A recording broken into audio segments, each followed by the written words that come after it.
Hi friends, இன்னைக்கு நம்ம இந்த சீரிஸோட அடுத்த எபிசோட தான் பார்க்க போறோம். இந்த எபிசோட ஓப்பனிங்ல போன எபிசோட்ல பார்த்த மாதிரியே அந்த எதிர்க்கட்சி எம்எல்ஏ பிரஸுக்கு ஹீரோ ஜின்ன பத்தியும் அந்த கல்வித்துறை அமைச்சரை பத்தியும் சொல்லிட்டு இருக்காங்க.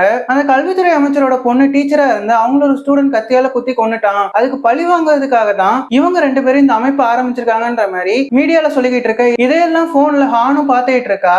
இவ அந்த கல்வித்துறை அமைச்சரோட ஆபீஸ்க்கு வெளியே நின்னுதான் இதெல்லாம் பார்த்துக்கிட்டு இருக்கா. அப்ப ஜின்னும் அந்த இடத்துக்கு வர இதெல்லாம் உண்மையானு சொல்லிட்டு ஹானும் அவனை பார்த்து கேட்க இவனும் உண்மைதான் சொல்லிட்டு இருக்கான். அதுக்கப்புறமா அவளை கூப்பிட்டு ஆபீஸ்க்குள்ள போறான். இன்னொரு பக்கம் பாங்கும் இந்த துறையில நிறைய பிரச்சனை இருக்கிறதுனால வேற டிபார்ட்மெண்ட்டுக்கு மாறலாமான்னு சொல்லிட்டு லெட்டர் டைப் பண்ணிட்டு இருக்கான். கரெக்டா அந்த இடத்துக்கு கல்வித்துறை அமைச்சரும் வந்து அதை பாக்குறாரு.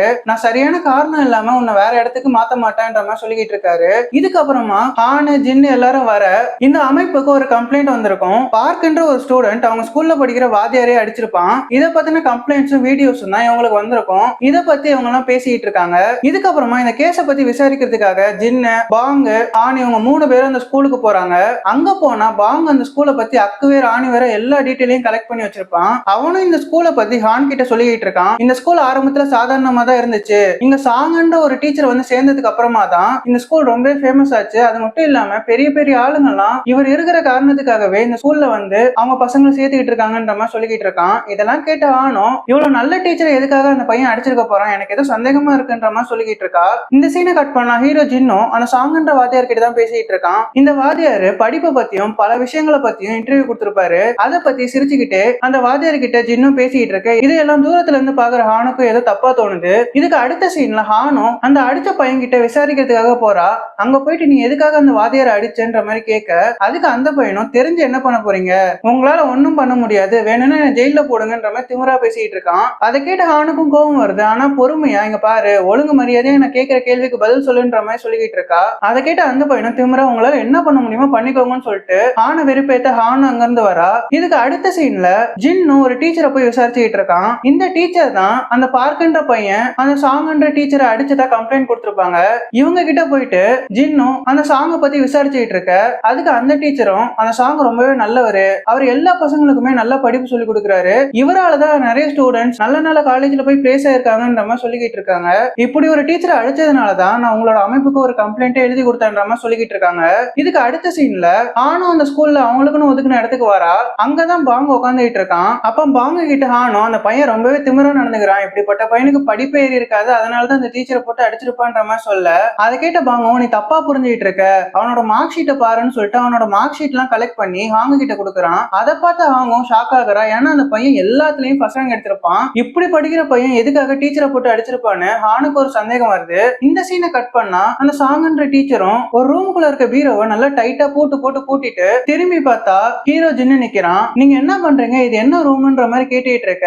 அதை கேட்டு இந்த சாங்கும் அது ஒண்ணும் இல்ல, இந்த ரூம்ல தான் கொஸ்டின் பேப்பர் எல்லாம் இருக்கும், நான் இந்த ஸ்கூலோட இன்சார்ஜ்ன்றதுனால இதெல்லாம் செக் பண்ணிட்டு இருக்கேன்ற மாதிரி சொல்லிக்கிட்டு இருக்காரு. அதை கேட்டு ஜின்னும் சரி அதெல்லாம் இருக்கட்டும், நான் உங்ககிட்ட ஒரு விஷயம் பேசணும்னு சொல்லிக்கிட்டு இருக்க. இவங்க ரெண்டு பேரும் தனியா பேசிக்கிட்டு இருக்காங்க. அப்போ ஜின்னும் அந்த சாங்க கிட்ட இங்க பாருங்க, அந்த பையன் நல்லா படிக்கிற பையனா இருந்து எதுக்காக உங்களை அடிச்சான்ற மாதிரி கேட்டுட்டு இருக்க. அதை கேட்டு அந்த டீச்சரும் அவன் நல்லா படிக்கிற பையன் தான், கிளாஸ் ரூம்ல சில சம்மெல்லாம் போட்டுட்டு இருக்கும் போது அந்த பையனை அடிக்கடி சம்ம சால்வ் பண்ண கூப்பிடுவேன், ஒரே சம்ம திருப்பி திருப்பி சால்வ் பண்ண கூப்பிடுவேன், அதனால அந்த பையன் கடுப்பாகிறான். அவன் நல்லா படிக்கிற பையனா இருந்தாலும் அவன் கொடுக்குற எல்லா சமயம் சால்வ் பண்றவனா இருந்தாலும் அந்த கிளாஸ்ல படிக்கிற மத்த பசங்க எல்லாம் அதை புரிஞ்சுக்கணும், அதுக்காக தான் நான் பாடத்தை திரும்ப திரும்ப எடுக்கிறேன், அதுலதான் அந்த பையன் கோபமாயிட்டான், அதனாலதான் என்ன போட்டு அடிச்சுட்டான். வருஷம் வருஷம் பேரண்ட்ஸ் டீச்சர் மீட்டிங்கும் நடக்கும், அதுக்கு அந்த பையனோட அப்பா அம்மா வரதில்ல, ஏன்னா அவங்க சிட்டியை விட்டு தள்ளி ஒரு கிராமத்துல இருக்காங்க. நானே அவங்கள போய் பார்க்கலான்னு சொல்லிட்டு அவங்க இருக்க இடத்துக்கு போனா அவங்க ஒரு சின்ன ஹோட்டல் நடத்திக்கிட்டு பிஸியா இருந்தாங்க. நானும் அவங்க கிட்ட பேசாம வந்துட்டேன். அவன் சின்ன பையன் ஏதோ தெரியாம பண்ணிட்டான், நீங்க அவனை என்ன பண்ண போறீங்கன்ற மாதிரி கேட்டுட்டு இருக்க.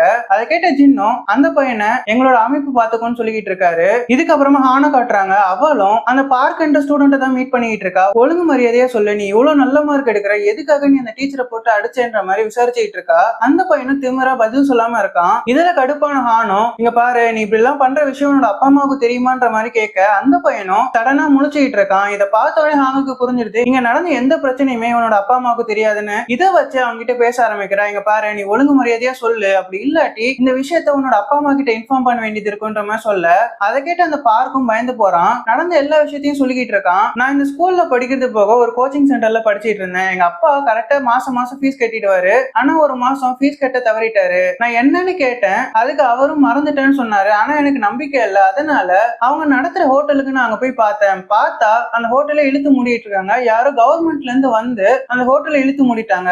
எனக்கு அப்புறமா தான் ஒரு விஷயம் தெரிய வந்தது. இந்த ஹோட்டல் இழுத்து மூடுறதுக்கு கொஞ்ச நாள் முன்னாடி என்னோட டீச்சர் அங்க போயிருக்காரு. அதுக்கப்புறமா தான் இந்த ஹோட்டல் இழுத்து மூடப்பட்டிருக்குன்ற மாதிரி சொல்லிக்கிட்டு இருக்கான். அதை கேட்டு ஹானும் உன் அப்பா அம்மாவோட ஹோட்டலை மூணாவது தான் அந்த டீச்சரை போட்டு அடிச்சேன்னு கேட்க இவனும் இல்லைன்னு சொல்றான். அதுக்கப்புறமா அதுக்கு அடுத்து நடந்த விஷயத்தெல்லாம் சொல்றான். எங்க அப்பா அம்மா அந்த ஹோட்டலை மூணதுக்கு அப்புறமா ரொம்பவே கஷ்டப்பட்டாங்க. இருந்தாலும் எனக்காக கிடைச்ச எல்லா வேலையும் பார்த்து அந்த கோச்சிங் சென்டருக்கு ஃபீஸ் கட்ட முடியலனாலும் எனக்காக ஒரு பிரைவேட் டியூட்டர் வச்சாங்க. நானும் படிச்சு நல்லபடியா பாஸ் ஆயிட்டு இருந்தேன். அப்போ அந்த டீச்சரை என்ன தனியா கூப்பிட்டு இந்த விஷயத்த பத்தி கேட்டாங்க. நீ கோச்சிங் சென்டர் போறது இல்லைன்னு நான் கேள்விப்பட்டேன், அப்புறம் எப்படி நல்ல மார்க் வாங்குறேன்ற மாதிரி கேட்க நான் பிரைவேட் டியூட்டரை வச்சு படிக்கிறேன்ற விஷயத்த சொன்னேன். இதுக்கு அப்புறமா அந்த டியூட்டருமே எனக்கு பாடம் சொல்லி கொடுக்க வரமாட்டேன்ட்டாரு. ஒரு விஷயம் தற்செயலா நடக்கலாம், ஆனா திரும்ப திரும்ப இந்த டீச்சர் தலையிடும் போதெல்லாம் எப்படி என்னோட படிப்பு தடையாகுது. எனக்கு நல்லா தெரியும் அந்த டீச்சர் தான் ஏதோ வேலை பார்த்திருக்காரு, அந்த கடுப்புல தான் நான் அவரை போட்டு அடிச்சேன்ற மாதிரி சொல்லிக்கிட்டு இருக்கான். அதை கேட்டு அந்த டீச்சர் தப்பானவன்ற மாதிரி யோசிக்க ஆரம்பிக்கிறா. இதையெல்லாம் பத்தி ஜின்னு கிட்ட பேசலாம்னு சொல்லிட்டு ஹீரோவை தேடிக்கிட்டு இருக்கா. அப்படி ஹீரோவை பார்க்க வந்தா ஜின்னும் அந்த சாங் டீச்சரோட வீடியோ எல்லாம் பார்த்து சிரிச்சுக்கிட்டு இருக்கான். இதை பார்த்து கடுப்பான இங்க பாருங்க, இந்த கேஸ்ல நீங்க ஏதோ தப்பு பண்றீங்கன்ற மாதிரி எனக்கு தோணுது. நீங்க அந்த பையனை பத்தி விசாரிக்காம அந்த டீச்சருக்கு சப்போர்ட் பண்ற மாதிரி கேஸ் மூவ் பண்ணிட்டு போறீங்க. இப்படியே பண்ணிட்டு இருந்தீங்கன்னா அந்த எதிர்கட்சி எம்எல்ஏ சொன்ன மாதிரி நீங்க அந்த பையன் மேலதான் தப்புன்னு கேஸ் சால்வ் பண்ணிடுவீங்களான்ற மாதிரி கேட்க, அதை கேட்ட ஜின்னும் இங்க பாரு, நான் கேஸ் தான் கவனிச்சிட்டு இருக்கேன், உனக்கு நான் இன்வெஸ்டிகேஷன் பண்ற விதம் பிடிக்கலன்னா இங்க இருந்து கிளம்பிக்கிட்டே இருன்னு சொல்லிட்டு அங்கிருந்து போக ஆணுக்கும் கடுப்பாகுது. அவளும் டென்ஷன்ல ஓன்னு கத்திக்கிட்டு இருக்கா. இதுக்கு அடுத்த சீன்ல அந்த பாங்க தான் காமிக்கிறாங்க. அவனும் அந்த பார்க்க பத்தி விசாரிச்சுட்டு இருக்கான். அவன் ஒரு கோச்சிங் சென்டர்ல படிச்சிருப்பான். அவனுக்கு கீழே மார்க் எடுத்த 11 பசங்க வேற ஒரு கோச்சிங் சென்டர்ல ஒன்னாதான் படிச்சுட்டு இருந்திருப்பாங்க. இதுல சந்தேகப்பட்ட இவனும் ஒரு ஸ்டூடெண்ட் மாதிரி அந்த கோச்சிங் சென்டருக்கு அட்மிஷன் போட போறான். அது மூலமா ஏதாச்சும் தகவல் கிடைக்குமான்னு ட்ரை பண்ணிட்டு இருக்கான். அந்த கோச்சிங் சென்டர் உள்ள போனா அங்க வேலை பார்க்குற ஒரு ஆளு இங்க பாரு, இங்க அட்மிஷன் எல்லாம் முடிஞ்சு போச்சு, இங்க இருந்து கிளம்புன்ற மாதிரி சொல்லிக்கிட்டு இருக்க. இவனும் அந்த கிளாஸ் ரூம் எல்லாம் பாக்குறான். பார்த்தா ஒரு ஸ்டூடெண்ட் கூட இருக்க மாட்டாங்க. அதான் ஒரு ஸ்டூடெண்ட் கூட இல்லையே, அப்புறம் எப்படி அட்மிஷன் முடிஞ்சிச்சுன்னு நீங்க சொல்றீங்கன்ற மாதிரி கேள்வி கேட்க, அதுல கடுப்பான அந்த வேலை பார்க்குற ஆளும் ஒழுங்கா அங்க இருந்து போன்னு சொல்லிட்டு அவனை அமுச்சு வைக்கிறான். அப்படி அமுச்சு வைக்கும் போது அந்த பையன் மேல ஒரு டவுட் வருது. உடனே பாங் பின்னாடியே போயிட்டு நீ யாரு, எந்த ஸ்கூல்ல படிக்கிறேன்ற மாதிரி விசாரிக்க, அதுக்கு பாங்கும் என்ன சொல்றதுன்னு தெரியாம அந்த சாங் டீச்சர் வேலை பார்க்குற அந்த ஸ்கூலோட பேரை சொல்லி விட்டுருவான். அந்த ஸ்கூலை பத்தி இந்த ஆளுக்கு நல்லா தெரிஞ்சிருக்கும் போல. நீ எந்த செக்ஷன்ல எந்த கிளாஸ்ல படிக்கிறேன்ற மாதிரி கேட்க, இவனும் நான் இங்கிலீஷ் குரூப்ல 4வது செக்ஷன்ல படிக்கிறேன்ற மாதிரி சொல்றான். இந்த ஆளுக்கும் அந்த கிளாஸ்ல படிக்கிற நிறைய பேர் நல்லா தெரிஞ்சிருக்கும் போல. அந்த ஆளும் ஒரு பேரை சொல்லிட்டு இவன் தானே நீ படிக்கிற கிளாஸ் ரூமோட லீடர்னு சொல்ல, இவனும் எப்படி சமாளிக்கிறதுன்னு தெரியாம ஆமான்னு சொல்றான். அதை கேட்டவனே இந்த ஆளோட டவுட் கன்ஃபார்ம் ஆயிடுது. ஒழுங்கு மரியாதையே சொல்றான், நீ யாரு, எங்க இருந்து வரன்ற மாதிரி விசாரிச்சுட்டு இருக்கான். கரெக்டா அந்த இடத்துக்கு அந்த ஹாஞ்சோவும் வரான். அவன் பாங்க பார்த்து டேய் நீ எங்கடா போன, உன்னை பத்தி நான் ரொம்பவே கவலைப்பட்டேன்ற மாதிரி பேசிட்டு இருக்கான். அதை கேட்ட பாங்கும் அது ஒன்னும் இல்லடா, நான் அந்த ஸ்கூலை விட்டு வந்ததுக்கு அப்புறமா வேற ஒரு ஸ்கூல்ல ஜாயின் பண்ணிட்டேன்ற மாதிரி சொல்ல, இதையெல்லாம் பார்த்துட்டு இருந்த அந்த வேலை பார்க்குற ஆளுக்கும் ஓ இவன் புது ஸ்டூடெண்ட் போல, அதனாலதான் அந்த ஸ்கூலை பத்தி எதுவுமே தெரியலன்னு சொல்லிட்டு அங்க இருந்து போயிடுறான். இதுக்கப்புறமா அந்த ஹாஞ்சோவும் பாங்கும் ஒன்னா உட்காந்து சாப்பிட்டுட்டு இருக்காங்க.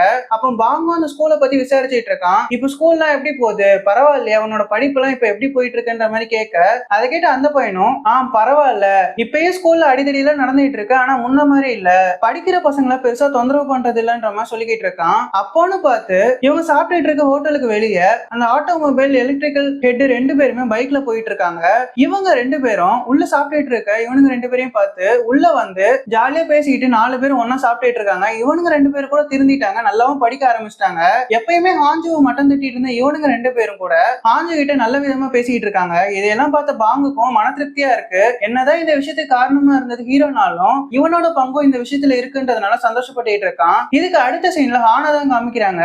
அவ கோவத்துல ஒரு பெரிய கிரவுண்ட்ல ஓடிக்கிட்டு இருக்கா. ஹீரோ மேல இருக்க கோவத்தை எப்படி காமிக்கிறதுன்னு தெரியாம இப்படி ஓடியே அவளோட ஆத்திரத்தை தீர்த்திட்டு இருக்கா. ஹீரோ ஒழுங்கா இந்த கேஸை விசாரிக்க மாட்டாருன்ற மாதிரி இவளும் யோசிச்சுட்டு இருக்கா. அப்படியே ஒரு பிளாஷ்பேக் யோசிச்சு பாக்குற. அதுல ஹானா தான் காமிக்கிறாங்க. இவ ஸ்கூல் படிச்சுட்டு இருக்கும்போது அவ ஸ்கூல்ல படிச்ச நிறைய பசங்க ராகிங்ன்ற பேர்ல அவளை அடிச்சு டார்ச்சர் பண்ணிட்டு இருப்பாங்க. அவளும் அந்த ஸ்டூடெண்ட்ஸ் கிட்ட இருந்து தப்பிச்சு போகிறதுக்காக ஒரு டனல் வழியா ஓடிட்டு இருப்பா. அப்ப இவ அந்த பசங்க கிட்ட மாட்டிக்கிறா. அந்த பசங்களும் இவளை போட்டு பயங்கரமா அடிச்சிட்டு இருக்க. கரெக்டா அந்த இடத்துக்கு ஆர்மி யூனிஃபார்ம் போட்ட ஒரு ஆள் வந்து மத்த பசங்க எல்லாருமே அடிச்சு இவளை காப்பாத்த, அது வேற யாருமே இல்ல, ஹீரோ ஜின்னு தான். அப்படிப்பட்ட ஹீரோ ஜின்னு இந்த கேஸ்ல உண்மை எதுன்னு விசாரிக்காம அந்த பார்க்க சந்தேகப்படுறாரோன்ற மாதிரி யோசிச்சுட்டு இருக்கா. இதுக்கு அடுத்த சீன்ல ஹீரோ ஜின்னு அந்த வாத்தியார் சாங்க தான் போய் மீட் பண்றான். அவர்கிட்ட போயிட்டு நீங்க பாருங்க சார், அந்த பார்க்குன்ற பையன் நல்லா படிச்சுட்டு இருக்கான், அவனை தவிர்த்து அவனை கீழே 11வது ரேங்க் எடுக்கிற பசங்க வரைக்குமே ஒரே கோச்சிங் சென்டர்ல தான் படிச்சிருக்காங்க. அந்த கோச்சிங் சென்டரை பத்தி உங்களுக்கு தெரியுமான்ற மாதிரி கேட்க, அதை கேட்ட அந்த சாங் வாத்தியாரும் ஆமா எனக்கு நல்லா தெரியும், அந்த கோச்சிங் சென்டர்ல நல்லா பாடம் எடுப்பாங்கன்னு நான் கேள்விப்பட்டிருக்கேன்ற மாதிரி சொல்லிக்கிட்டு இருக்காரு. அதை கேட்ட ஜின்னும் அதெல்லாம் எனக்கு தெரியும், ஆனா எனக்கு இருக்க சந்தேகம் என்னன்னா இந்த பார்க்குன்ற பையன் நல்லா படிக்காம போனா யாருக்கு லாபம், அவனுக்கு கீழே மார்க் எடுத்திருக்க மத்த எல்லா பசங்களுக்கும் லாபம், அவங்க படிக்கிற அந்த கோச்சிங் சென்டருக்கு லாபம், அதை தாண்டி வேற யாருக்காச்சும் லாபம் இருக்கான்ற மாதிரி கேட்டுட்டு இருக்க. அதுக்கு அந்த வாத்தியாரும் சார் நீங்க தேவையில்லாம பேசிட்டு இருக்கீங்க, எனக்கு நிறைய வேலை இருக்குன்ற மாதிரி சொல்லிக்கிட்டு இருக்க. அதுக்கு ஜின்னும் எங்க டீமை சேர்ந்தவங்க இதுக்கு முன்னாடி ஒரு பொண்ணோட கேஸ இன்வெஸ்டிகேஷன் பண்ணிட்டு இருந்தோம், அந்த பொண்ணு பேரு யூரி, அவ ரொம்ப மோசமா நடந்துகிட்டதுனால நாங்க அவளை ஜெயில தள்ளணும், அவ ரொம்ப மோசமா நடந்துகிட்ட பொண்ணு, ஆனா அவ சோசியல் மீடியால அடிக்ட் ஆகிறதுக்கு முன்னாடி இந்த ஸ்கூல்ல சேர்றதுக்காக தான் அப்ளிகேஷன் எல்லாம் போட்டு என்ட்ரன்ஸ் எக்ஸாம்லாம் கிளியர் பண்ண பார்த்தா, ஆனா அவளால இந்த ஸ்கூல்ல சேர முடியல, அதுக்கான காரணம் என்னன்னு தெரியுமான்ற மாதிரி கேட்க. அதுக்கு அந்த வாத்தியாரும் முடிச்சுக்கிட்டு இருக்காரு அந்த பொண்ணை பத்தி எல்லாம் எனக்கு எதுவும் தெரியாது, அந்த பொண்ணு பேரே நான் இப்பதான் கேள்விப்படுறேன்ற மாதிரி சொல்ல என்ன நடந்துச்சுன்றதை காமிக்கிறாங்க. ஆல்ரெடி போன எபிசோட்ல ஹீரோ அந்த பொண்ணை ஜெயிலுக்குள்ள மீட் பண்ணி இனிமே நல்ல பொண்ணா இருக்கணும்னு சொல்லியிருப்பாரு. மறுபடியும் அந்த பொண்ணை பார்க்க வராரு. அவர் அந்த பொண்ணு கிட்ட நீ இந்த சோசியல் மீடியால அடிக்ட் ஆகிறதுக்கு முன்னாடி ரொம்பவே நல்ல பொண்ணா இருந்திருக்க, நல்லா படிச்சிருக்க, நீயும் அந்த சாங் படிக்கிற ஸ்கூல்ல அப்ளிகேஷன் எல்லாம் போட்டு என்ட்ரன்ஸ் எக்ஸாம்லாம் எழுதுன, ஆனா ஏதோ ஒரு காரணத்தினால உன்னால அந்த ஸ்கூலுக்கு போக முடியல, அது என்ன காரணம்ன்ற மாதிரி கேட்க இந்த பொண்ணு அந்த சாங் வாத்தியார் பேரை கேட்டோன்னே டென்ஷன் ஆகுறா. அந்த நீங்க நினைக்கிற மாதிரி நல்லவன்லாம் கிடையாது, அந்த ஒன்னா நம்பர் பொறிக்கு பையன் சொல்லிக்கிட்டு இருக்கா. அதுக்கப்புறமா என்ன நடந்துச்சுன்றத சொல்றா. அந்த ஆள் இந்த பொண்ணு அந்த ஸ்கூல்ல சேர விடாம தடுத்திருக்காரு, எக்ஸாமும் எழுத விடாத மாதிரி பண்ணிருக்காரு. நீ என்னதான் நல்லா படிக்கிற பொண்ணா இருந்தாலும் உன்னோட பிறப்பும் தகுதியும் தான் உன்னோட வாழ்க்கையை முடிவு பண்ணும், நீ பணக்காரி இல்லாததுனால இந்த ஸ்கூல்ல படிக்க முடியாதுன்ற மாதிரி அந்த ஆளு மிரட்டி வச்சிருப்பான். இந்த பொண்ணு ஹீரோ கிட்ட சொன்ன எல்லா விஷயத்தையுமே ஹீரோ ஜின்னும் அந்த வாத்தியார் கிட்ட சொல்லிக்கிட்டு இருக்காரு. அதை கேட்டு அந்த வாத்தியாரும் ஏன் சார் என்னோட டைம் இப்படி வேஸ்ட் பண்ணிட்டு இருக்கீங்க, அந்த பொண்ணே ஒன்னா நம்பர் கிரிமினல், அந்த பொண்ணு ஒரு ஆளோட சாவுக்கு காரணம், அந்த பொண்ணோட பேச்சு கேட்டுட்டு வந்து என்கிட்ட இந்த மாதிரி பேசிட்டு இருக்கீங்களேன்ற மாதிரி சொல்ல. அதை கேட்ட ஜின்னும் நீங்க இதுக்கு முன்னாடி அந்த பொண்ணை பத்தி கேள்வியே படலன்றீங்க, ஆனா இப்போ அந்த பொண்ணை பத்தின எல்லா விஷயத்தையும் நீங்களே சொல்றீங்களேன்ற மாதிரி சொல்லிக்கிட்டு இருக்காரு. அதுக்கப்புறமா கொஞ்ச நாள்லயே எக்ஸாம் வரப்போது இல்ல, நீங்க அந்த பார்க்க பத்தி எல்லாம் கவலைப்படாதீங்க, அவன் கண்டிப்பா அந்த எக்ஸாம் எழுதுவான்ற மாதிரி சொல்லிக்கிட்டு இருக்காரு. இதுக்கு அடுத்த சீன்ல அந்த பார்க்க தான் காமிக்கிறாங்க.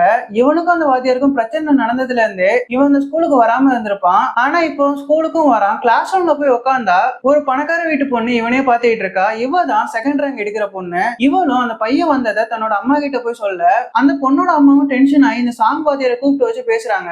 நீ என்ன நினைச்சுக்கிட்டு இருக்க, என்னோட பொண்ணு ஃபர்ஸ்ட் ரேங்க் வரணும்ன்றதுனால தானே உனக்கு பணத்தை அள்ளி கொடுத்தேன், இப்போ அந்த பையன் கிளாஸ் ரூம்ல வந்து உட்காந்துருக்கான், நீ என்ன பண்ண போறன்ற மாதிரி கேட்க. அதுக்கு அந்த வாத்தியாரும் டென்ஷன் ஆகுறான். உங்க பொண்ணுக்கு படிப்பு வரலன்னா நான் என்ன பண்ணுவேன், நீங்க எனக்கு பணம் கொடுக்குறீங்க, அதனால நீங்க சொல்ற எல்லா விஷயத்தையுமே நான் செய்யறேன், உங்க பொண்ணுக்கு படிப்பு வரலன்னா என்னால எதுவுமே பண்ண முடியாது, என்னால பசிக்குதுன்னா சாப்பாடு மட்டும் தான் கொடுக்க முடியும், தொண்டையில எல்லாம் திணிக்க முடியாதுன்ற மாதிரி சொல்லிக்கிட்டு இருக்காரு. அதுக்கப்புறமா கண்டிப்பா உங்க பொண்ணு ஃபர்ஸ்ட் ரேங்க் எடுப்பாங்கன்ற மாதிரி சொல்லிட்டு அங்கிருந்து போக.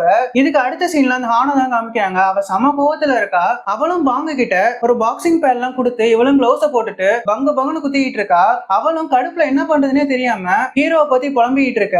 பாங்கும் இங்க பாரு, நீ அவரை பத்தி தப்பா நினைக்காத, அவருக்கும் எல்லா உண்மையுமே தெரியும், அந்த வாதியார் தான் தப்பானவன், அவனை எப்படியாச்சும் வெளி உலகத்துக்கு கொண்டு வந்து மாட்டி விடணும், அதுக்காக தான் அந்த ஆளுகிட்ட நெருங்கி பழகிட்டு இருக்காரு, அவனை பத்தின தகவல் எல்லாம் சேகரிச்சுக்கிட்டு இருக்காரு. இந்த விஷயத்த உங்ககிட்ட சொன்னா நீ அதிகமா கோவப்படுவ, அதிகமா டென்ஷன் ஆவ, அதனாலதான் நாங்க ரெண்டு பேரும் இந்த விஷயத்த உங்ககிட்ட சொல்லாம மறைச்சிட்டோன்ற மாதிரி சொல்லிக்கிட்டு இருக்க. ஆணும் வருத்தப்படுறான், நம்ம போய் அவரை சந்தேகப்பட்டோமேன்னு சொல்லிட்டு ரொம்ப ஃபீல் பண்ணிட்டு இருக்கா. அதுக்கப்புறமா நேரா ஹீரோ ஜின்னுகிட்டே போயிட்டு என்ன மன்னிச்சிருங்க, நான் தேவையில்லாம உங்க மேல சந்தேகப்பட்டேன், நம்ம எல்லாருமே ஒரே டீம்ல தான் வேலை பாக்குறோம், அப்புறம் எதுக்காக என்கிட்ட இதை சொல்லாம விட்டீங்கன்ற மாதிரி வருத்தப்பட்டு இருக்கா. அதை கேட்ட ஜின்னும் என்ன மன்னிச்சிரு, நான் உங்ககிட்ட உண்மையை சொல்லாம விட்டது தப்புதான், நம்ம எப்படியாச்சு அந்த பையன் பார்க்கு உதவி பண்ணி ஆகணும், அவனை நல்லபடியா எக்ஸாம் எழுத வச்சாகணும், அது மட்டும் இல்லாம அந்த வாத்தியார் மேலையும் நடவடிக்கை எடுத்தாகணும், இனிமேதான் நமக்கு பிரச்சனையே ஆரம்பிக்க போகுதுன்ற மாதிரி சொல்லிக்கிட்டு இருக்க. கரெக்டா ரெண்டு டிடெக்டிவ்ஸ் அங்க வராங்க. இதுக்கு முன்னாடி ஹீரோ போன ஸ்கூல்ல எல்லாம் அடிச்ச பசங்களோட கேஸ் எல்லாத்தையும் துருவி எடுத்து இந்த டீம்ல இருக்க எல்லாரையுமே அரெஸ்ட் பண்றாங்க. அது மட்டும் இல்லாம கல்வித்துறை அமைச்சரையும் அரெஸ்ட் பண்றாங்க. இந்த விஷயத்தெல்லாம் நியூஸ்ல அந்த எதிர்க்கட்சி எம்எல்ஏவும் பாத்துக்கிட்டு இருக்காரு. அப்போ அவரோட அசிஸ்டன்ட் இதுதான் சரியான நேரம், நம்ம எப்படியாச்சு இந்த கல்வித்துறை அமைச்சர் ஆரம்பிச்ச அமைப்பு ரொம்பவே தப்பானதுன்னு நிரூபிச்சு இப்ப இருக்க பிரசிடென்ட்டோட ஆட்சியை கலைச்சாகணும், அதுக்கப்புறமா நம்ம கட்சியோட பிரசிடென்ட் தான் ஆட்சியில இருப்பாருன்ற மாதிரி சொல்லிக்கிட்டு இருக்க. இந்த பிளான் நல்லதா அந்த எம்எல்ஏக்கு படுது. இவரும் அந்த கல்வித்துறை அமைச்சர் மேல எப்படியாச்சும் ஒரு விசாரணை கமிஷனை போட்டாகணும்ன்ற மாதிரி யோசிச்சுட்டு இருக்காரு. இதுக்கப்புறமா கல்வித்துறை அமைச்சர், ஹீரோ, அவங்களோட டீம் எல்லாருமே ஜெயிலுக்குள்ள இருக்காங்க. இது எல்லாத்துக்கும் காரணம் அந்த டீச்சர் சாங் தான். அவங்க கிட்ட படிக்கிற எல்லா பசங்களுமே பணக்காரங்க, அவங்களோட பேரண்ட்ஸ் கான்டாக்ட வச்சுதான் இது எல்லாத்தையுமே பண்ணிருப்பான். இதுக்கப்புறமா ஹீரோவும் ஜெயிலுக்குள்ள வச்சு ஆண் கிட்ட எப்படியும் நம்மள ஒரு வாரத்துக்கு வெளியே விட மாட்டாங்க, அப்படி வெளியே விட்டா அந்த கோச்சிங் சென்டர்ல படிக்கிற அந்த ஸ்கூல்ல சேர்ந்த எல்லா பசங்களுக்குமே நம்ம தொந்தரவா இருப்போம்னு தெரியும், அதனாலதான் நம்மள உள்ளே வச்சிருக்கோம்னு நினைக்கிறாங்க. ஏன்னா ஒரு வாரம் கழிச்சுதான் அந்த எக்ஸாம் வரப்போகுதுன்ற மாதிரி சொல்லிக்கிட்டு இருக்காரு. இந்த சீனை கட் பண்ணா அந்த சாங் தான் காமிக்கிறாங்க.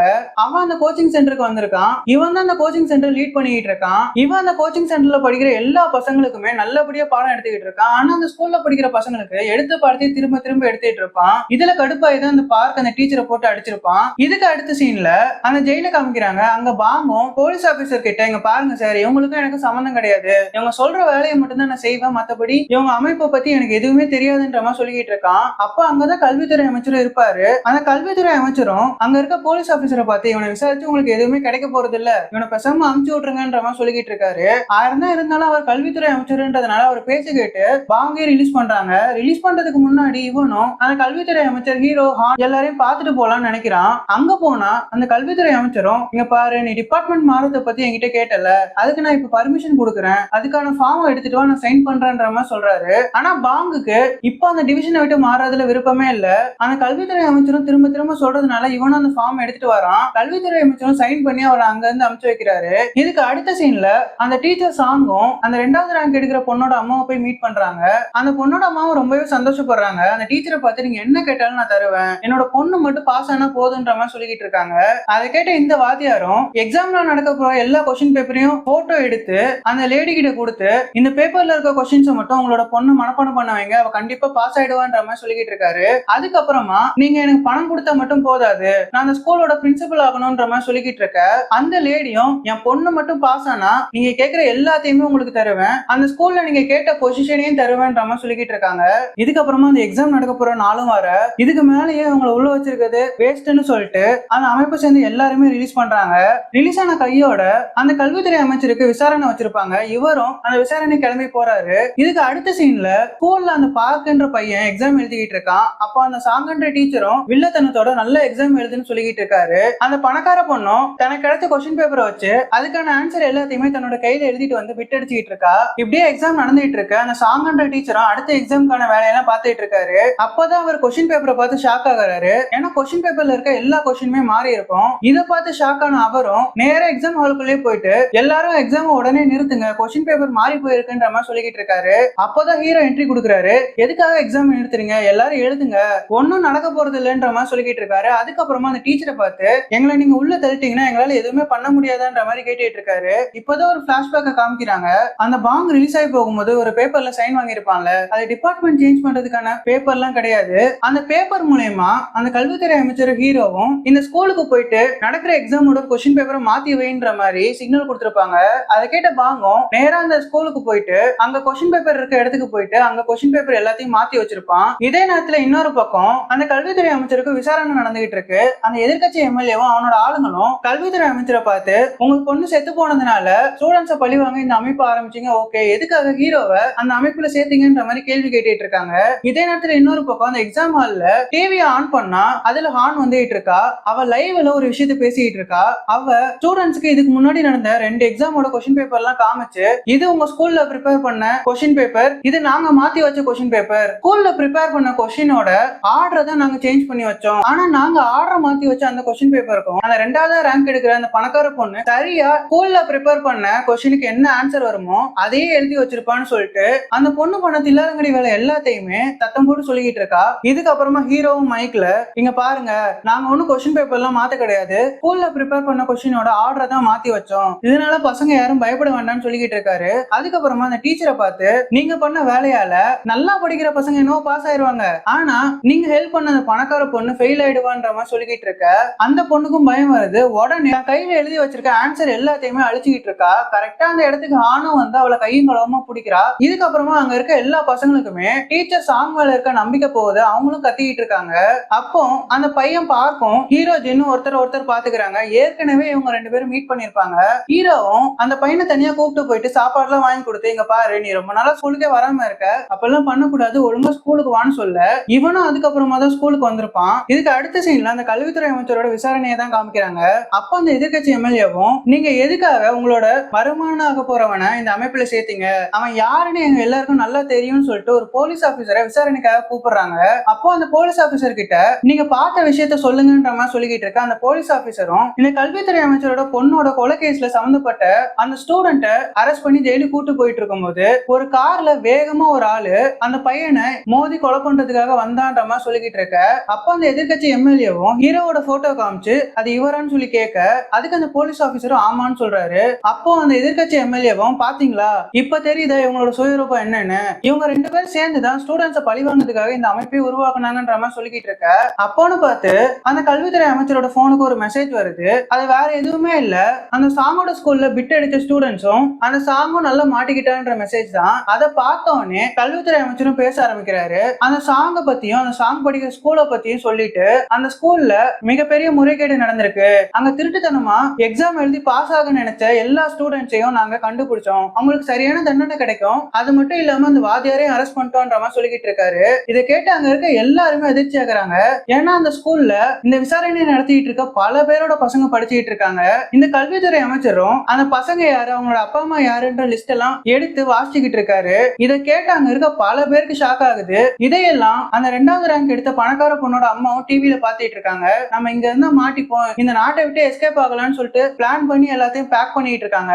அப்போ அந்த கல்வித்துறை அமைச்சரும் இந்த விஷயத்துல மாட்டின எல்லாரும் கொரியா விட்டு தப்பிச்சு போகணும்னு மட்டும் நினைக்காதீங்க, ஏன்னா எல்லாரோட பாஸ்போர்ட்டும் முடக்கப்பட்டாச்சு, உங்களால தப்பிக்கவே முடியாதுன்ற மாதிரி சொல்லிக்கிட்டு இருக்க அந்த பணக்கார பொண்ணோட அம்மாவும் மாட்டிக்கிட்ட வெறுப்புல கத்திக்கிட்டு இருக்காங்க. இதுக்கப்புறமா அந்த கல்வித்துறை அமைச்சரும் நான் ஸ்டூடெண்ட்ஸ் எல்லாம் பழி வாங்குறேன்னு சொன்னீங்களே, நான் பழி வாங்குறதுக்கு கத்தியெல்லாம் எடுத்துட்டு சுத்தல, என்னோட பொண்ணுக்கு நீதி கிடைக்கணும்ன்றதுக்காக நான் சட்டப்படிதான் இந்த அமைப்பை ஆரம்பிச்சேன், தப்பு பண்றவங்க யாரா இருந்தாலும் அவங்களுக்கு தண்டனை வாங்கி கொடுப்பேன்ற மாதிரி சொல்லிக்கிட்டு இருக்காரு. இந்த சீனை கட் பண்ணா ஹீரோ ஜின், ஹானு, பாங் இவங்க 3 பேரும் அந்த ஸ்கூலுக்கு வந்த வேலை முடிஞ்சதுனால அங்க இருந்து பேக் பண்ணிட்டு கிளம்பி போயிட்டு இருக்காங்க. அப்படி போயிட்டு இருக்கும் போது அந்த பார்க்கும் இவங்க முன்னாடி வந்து நின்னு இவங்களுக்கு நன்றி சொல்லிக்கிட்டு இருக்கான். அதை கேட்ட ஜின்னு நீ நல்லா படிக்கணும்னு அட்வைஸ் பண்ணிட்டு அங்க இருந்து போறாரு. இதுக்கு அடுத்த சீன்ல அந்த ஸ்கூல்ல முறைகேடு பண்ணி மாட்டின எல்லா பசங்களையும் அரெஸ்ட் பண்றாங்க. அந்த பசங்களோட அப்பா அம்மாவும் ஜெயில போலீஸ் ஆபீசர் கிட்ட பேசிட்டு இருக்காங்க. இதுக்கெல்லாம் காரணமான அந்த டீச்சர் சாங்கே அரெஸ்ட் பண்ணி கூட்டு போறாங்க. இன்னொரு பக்கம் அந்த ஸ்கூல்ல பசங்க எல்லாம் நின்றுட்டு இருக்கும் போது அந்த அமைப்புக்கு கம்ப்ளைண்ட் பண்ண அந்த டீச்சரே அந்த சாங்கோட போஸ்டர் எல்லாத்தையும் கிழிச்சிட்டு இருக்காங்க. இதுக்கப்புறமா அந்த டீச்சர் சாங்க அந்த இன்ஃபுளுசர் யூரி இருக்கிற செல்லுக்குள்ள கூட்டு போறாங்க. இந்த பொண்ணோட வாழ்க்கை கெட்டு போறதுக்கும் படிப்பு கெட்டு போறதுக்கும் இந்த பொண்ணு தப்பான வழியில போறதுக்கும் இந்த சாங் தான் முத காரணமாவே இருந்திருப்பான். இவன் பண்ணதெல்லாம் நினைச்சு பார்த்த யூரியும் அவனை பச்சை பச்சையா திட்டிட்டு இருக்கா. இதோட இந்த எபிசோட் முடியுது. இதுக்கு அடுத்து என்ன நடந்துச்சுன்றத அடுத்த வீடியோல சொல்றேன். அது வரைக்கும் ஃபன் கைஸ்.